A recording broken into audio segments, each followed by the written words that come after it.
If you see a fourth episode after this one, we are in the top 10% of all podcasts. So I gave this one some thought beforehand. I have a tier list. Number one is mango. It's just a versatile fruit. In order to do anything you want, the foundation of that is being a good person. And being a good person means a lot of different things to a lot of different people. And I think that this podcast is a way for me to figure out what those meanings are. When you are dealing with tough stuff, you need to figure out where wiggle room is. You need to have some wiggle room, because if you have wiggle room, it means that you can get your way out of it. Welcome to the show. Thank you for taking part in this immersive listening experience. A meaningful existence is a moving target that, no matter how close, will always be out of reach. We hope this message finds you with an outstretched hand. As we attempt to uncover complex truths, remember, life's toughest questions can be answered if we all just focus on one thing: being good people. What is up, everybody? Welcome to episode 3 of Good People. Today's episode is going to be a little bit different than the episodes that we've put out thus far. It's going to be a little Q&A session of me answering some questions that I got on my Instagram story. Some of them touch on the goal and purpose of the show. Some of them just touch on separate things that I've gone through and been through, and my thoughts and opinions on some stuff as well. So I'm just going to kind of run through them and then we'll be done up. Fun fact though, this is episode 3. I looked up a statistic earlier this week. 90% of podcasts don't make it past episode 3. So if you see a fourth episode after this one, we are in the top 10% of all podcasts. And within that 10%, only 10% make it past 21 episodes. So if we get to 22, we'll be in the top 1% of all podcasts ever. So fun fact, very cool. That's all we're shooting for. After 22, I don't know what's going to happen. But we'll jump right into it. So the first question I got is, how do you get out of a rut? I don't think that this method is proven and it works for everybody, but my philosophy on that is it doesn't matter if you're in a rut or if you are feeling good and in a good spot, you should just do the same thing regardless. So obviously, when you're feeling bad, do the things that feel good. And if you need to take time away from your work or anything like that, you should. But for me, getting out of a rut is just making sure that I'm continuing to exercise, eat well, make sure I'm getting enough sleep, things like that. I'm definitely I don't prescribe to the American hustle. I think that a lot of people do. I don't know if a lot of people do that anymore, but for me, I think it's just finding the balance again of work and relaxing, but doing all the things that you like to do and that fill your cup. Top 3 favorite fruits. So I gave this one some thought beforehand. I have a tier list. Number 1 is mango. Without a doubt, mango is the best one. Flavor is the best on a mango. It's just convenient after you learn how to cut one. Number 2 is a banana, for the purpose of it's just a versatile fruit. It's well-rounded. You can do a lot of things with a banana, and it's such a good fruit for your health overall. Number 3 is grapes, and it's like the middleman between mango and banana. It is tasty. It is versatile. You can do a lot of things with it. It's not quite as good as a mango, and it's not quite as versatile as a banana, so it's like the middle, but that's my top 3: mango, banana, grapes. The next question is, what is the inspiration for the AI intro? So the beginning of the podcast, there is an AI voiceover of a short monologue that I wrote. This was actually probably the thing that made me and Cayman want to do this podcast together, was this fun idea of making a really sweet intro.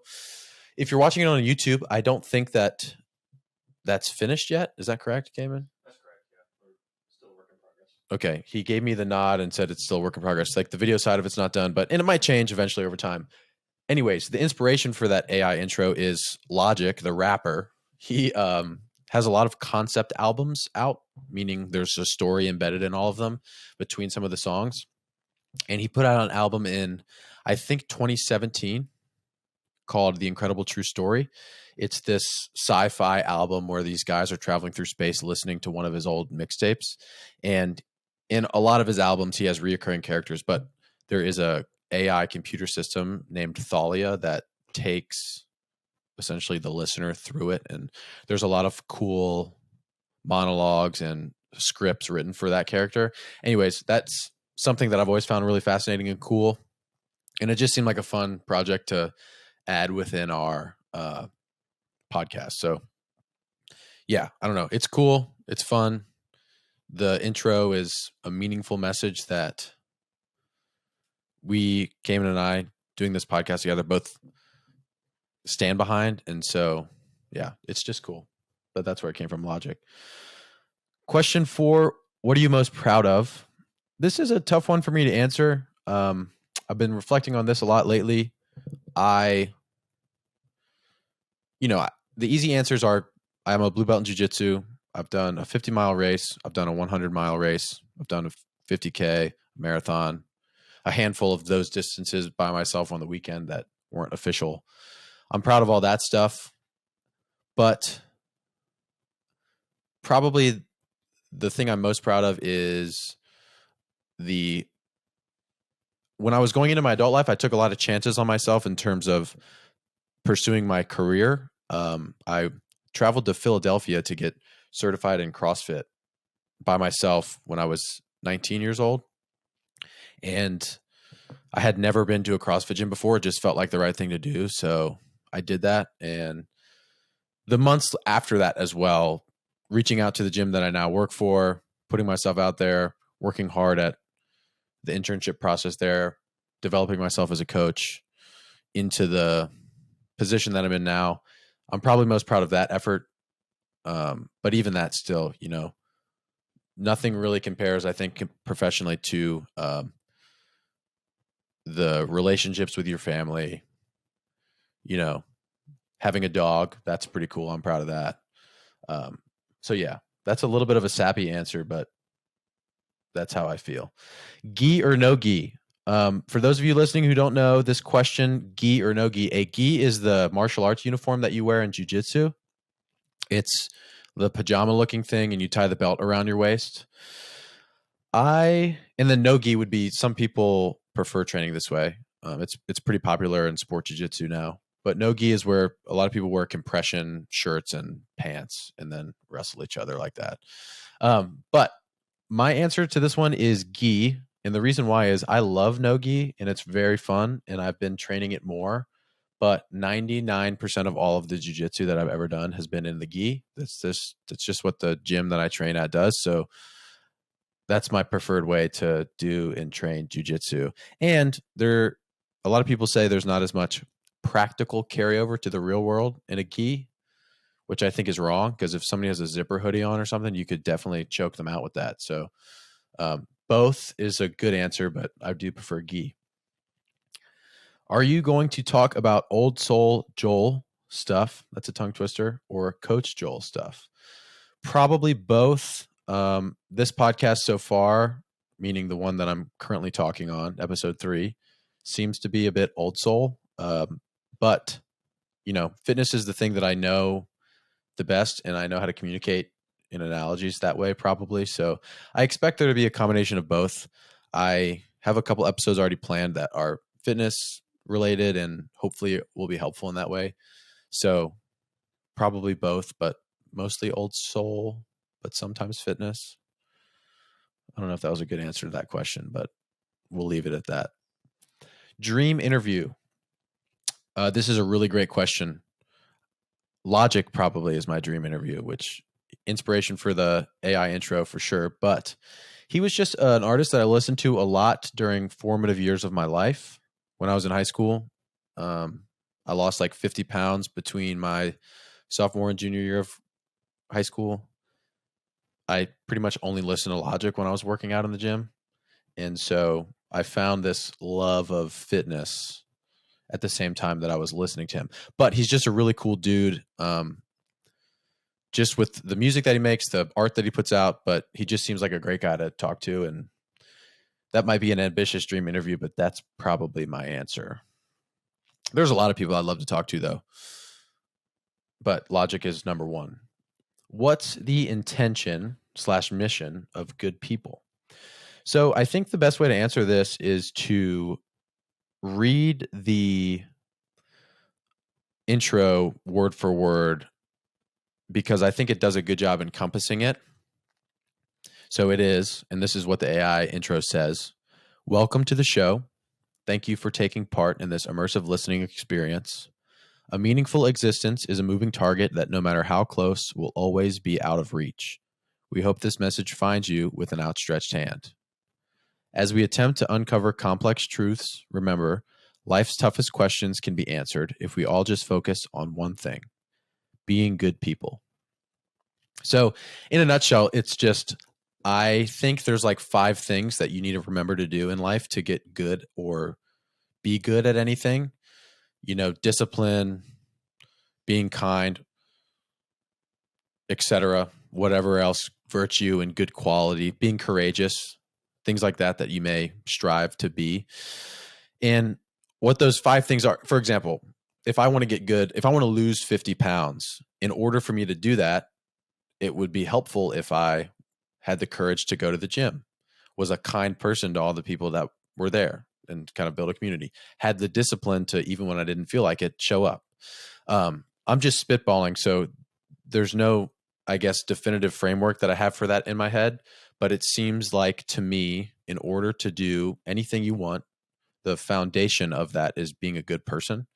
And being a good person means a lot of different things to a lot of different people. And I think that this podcast is a way for me to figure out what those meanings are.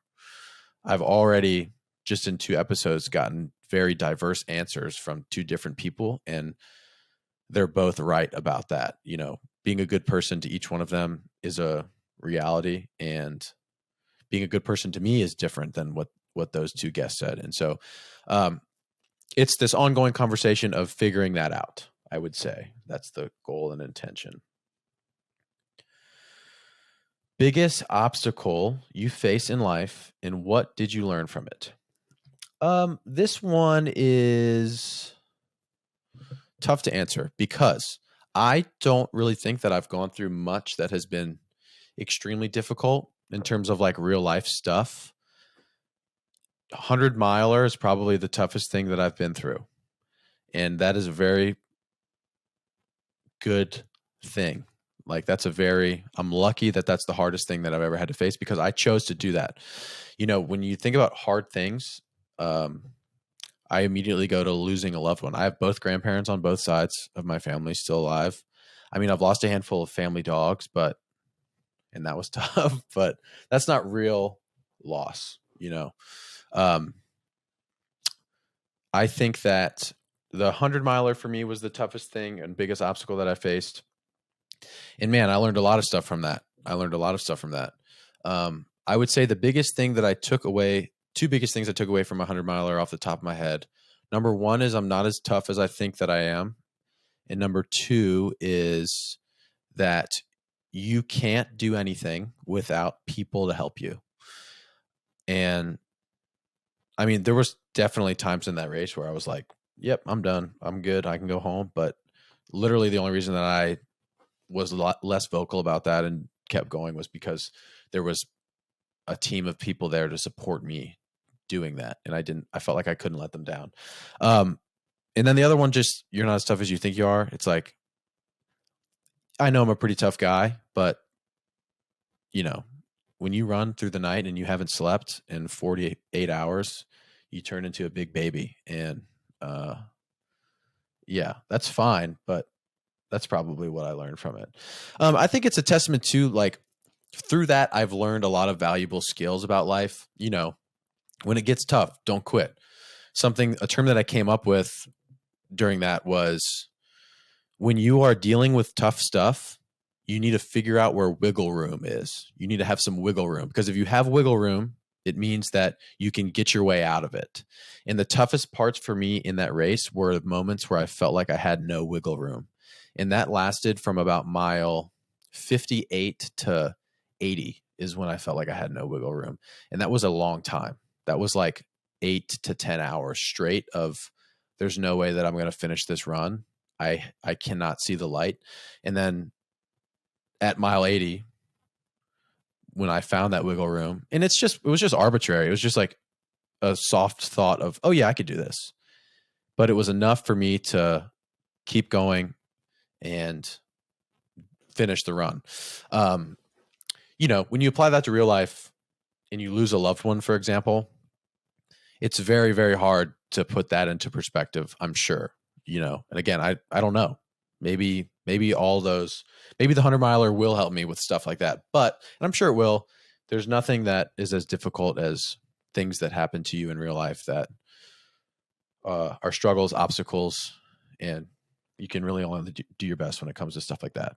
But the final question is, why are you holding an AirPod the entire time? So this is a fun story time thing. The question is in reference to episode 1 with Greg Wren. I was holding one AirPod in my hand the whole interview, and I had another one in. So the way that this podcast studio is set up is I'm sitting here with this microphone, and Cayman, the man that makes me look wonderful, much better than I actually look, is sitting to your right, sitting to the right of the camera. And he has a fancy computer where the fancy camera is connected to. And so all of this conversation that we're doing right here is happening on a software. It's called Riverside. That's not that important, but it's pretty much like Zoom. I can call somebody and we can have a conversation and it's all recorded. And so the first episode, Cayman was wearing headphones so he could listen to the audio back and forth between me and the guest. And in order for me to hear the guest, I had to put my phone on the camera. I had to get on the call, and then I put my AirPods in so I could listen to the guest. But I could also hear myself through this microphone, through my AirPods, because I was listening in on the call. And it was really, really, really, really, I can't stress how many reallys, distracting the entire time. As soon as the episode started and we started recording, and it was our first time, I was like, oh my God, like this is going to be I started kind of freaking out a bit. Like, we can't do this. I can't do this. I can't do this. And it was because when I said something into the mic, I heard myself say it like a half a second later. And so if you notice, if you listen back, I'm really self-conscious about this. Nobody said anything to me about it, but I'm talking like this the whole episode because when I was speaking, I would hear myself, and then I wanted silence so I could communicate clearly. So I waited till the audio feed in my ear stopped playing so I could communicate again. And there's another time in the episode where I'm just closing my eyes, trying to focus on the words coming out of my mouth and not what I'm listening to in my ear so that I can say a coherent sentence. There is even a couple times in the episode where I say a word that's not a word. And what happened was when I was talking, I would hear the previous word I just said, and then it would get combined with the word that was coming out of my mouth, and then it wasn't even a real word. So, yeah, that's why that I was holding an AirPod the whole time. It's so I didn't have both my voice in both of my ears, because that was really, really, really distracting. Next question. Any unknown hobbies? Yes, many, many, many. I am interested in many, many things. When I answer this question, though, I think it's important. A hobby is a thing that you enjoyed the process of. For example, I really like the idea of being able to play the guitar well, but I hate playing guitar when it comes down to it. So that's not a hobby. The most recent hobby that I've gotten back into, and anybody who is over the age of 30 that listens to this, you're going to say, that's not a hobby, but it is a hobby, and you're just old. Is I've been playing this game called League of Legends again, which is a video game that I played in high school that I played for like 7 years straight from like 12 to 19. And I thought that I was going to play this game professionally. I was like Cheeto finger level video gamer at a time, 7 hours a day after school. It was awesome. I miss that time of my life a little bit sometimes.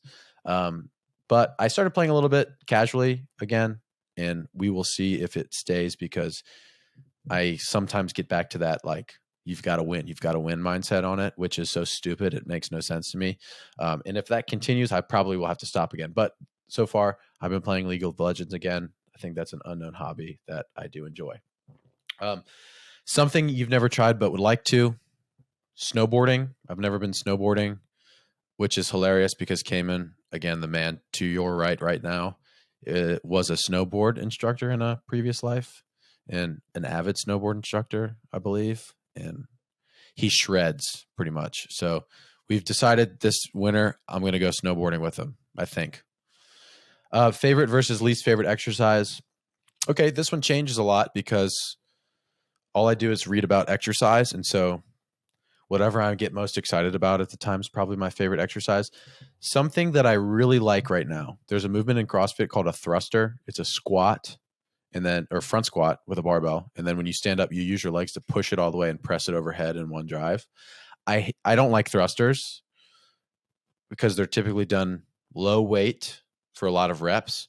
I really like doing thrusters that are heavy between 1 and 3 reps at a time. I think that it is a very underrated strength exercise that has a lot of application to things like jujitsu or just sport in general, basketball. There's a lot of power transfer from that movement from floor to pressing the barbell that I'm not sure a lot of people realize. Heavy though, it's got to be heavy. Least favorite exercise. There is a long list of exercises that I do not personally like to do. I'll just say thrusters at a lightweight with a lot of reps is my least favorite thing to do, probably. Yeah. Next question. What is your favorite tattoo? I think the answer to this, I don't have it yet. I have it booked, actually. Again, I don't know if this is going to be my favorite because I don't have it yet, but I'm getting a bobcat face on my forearm with fire coming off of it. And why is it going to be my favorite? Because it looks cool. And if you don't have any, it does mean something to me, but I know it's going to look cool. And if you don't have any tattoos and you think that they all have to mean something, and that's the thing that's holding you back from getting one, you're wrong. Just get one. Who cares? You know, you're not going to take your body with you. Just get one. It's fine. Last question. How do we make the world a better place? So I've been giving some thought to this question. This is a very unusual answer, I think, but I believe that one of the reasons why the world is okay, I'm not going to come on here and say this is how we fix the world.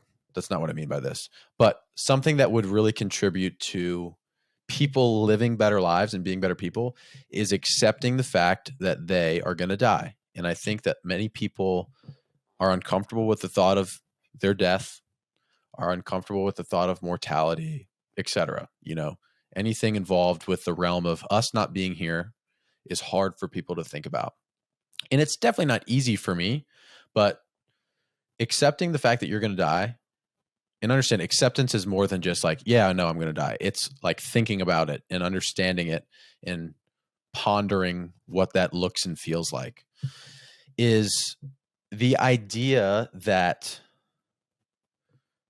well, let me back up for a second. I think that the fear of death comes from this weird place where people feel determined that they need to be immortal or leave a legacy in a way. And by be immortal, I mean have a statue put up of you, or have a family and you live on through them, or build a big business, or, you know, have something with your name on it, etc.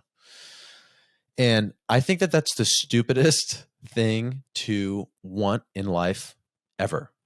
If you are focused on your legacy, then you really need you haven't accepted death, because even Marcus Aurelius, who is like I would maybe argue one of the better known old guys that has stuck around, eventually all his work, everything we know about him will be lost.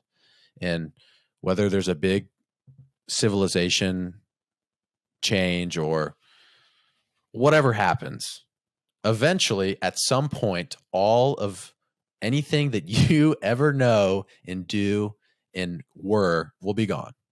And that's totally fine. And in fact, I know that's a little bit, I guess, morbid and sad, but I want you to understand that this is not coming from a place of nihilism or like nothing matters, because I don't think that's true either. I just think that we attach ourselves to that idea of leaving a legacy so much. And what it turns into sometimes for people is this weird desire to outwork somebody else or push themselves to a certain limit in some way. And that all is cool and fine. And if you value that, do it.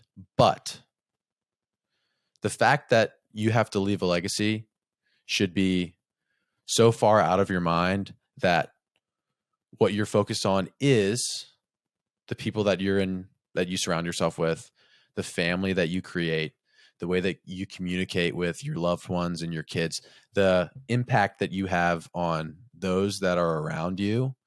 And all that stuff is so far away from legacy because it's focused on right now, the life that you're living right now. Wherever you're sitting and you're listening to this, or you're sitting and you're watching to this, you're living your life right now. And every single day, you're getting closer to the end of it. And so when you leave here and you pause the audio or you turn the video off and you walk upstairs to your husband or your wife or your spouse or your dog, just like realize that this is it. It's not going to get any better than this. All that you need and have is right here in front of you. And it's your job to just remind yourself of that as often as you can, because it won't be here forever. And you won't be here forever. And even when you're dead, eventually your ideas and your possessions and all that stuff will be gone. And that's fine. Just do what you can right now to feel good, to be a good person. And that's it. Try your best. That was the last question. I feel like that was a pretty good way to end the podcast. Sorry again if it was morbid. I tried to make it positive at the end, but it's something that I've been thinking about a lot. I do think the world would be a better place if people were more mindful of that. If you're watching this on YouTube, please like, comment, subscribe, and use the comment section to give us some feedback. We will read them, and as long as it's good advice, we will try our best to apply some of that feedback. So we're definitely seeing what people think, and we would really appreciate some honest feedback. It is very helpful to improve the show. If you are listening to this on Spotify or Apple Podcasts, please leave us a rating. It does a lot for getting the podcast out there. If you enjoyed it enough, maybe you can even share it on social media. That would help us a ton as well. Thank you very much for viewing or listening. We'll see you next time.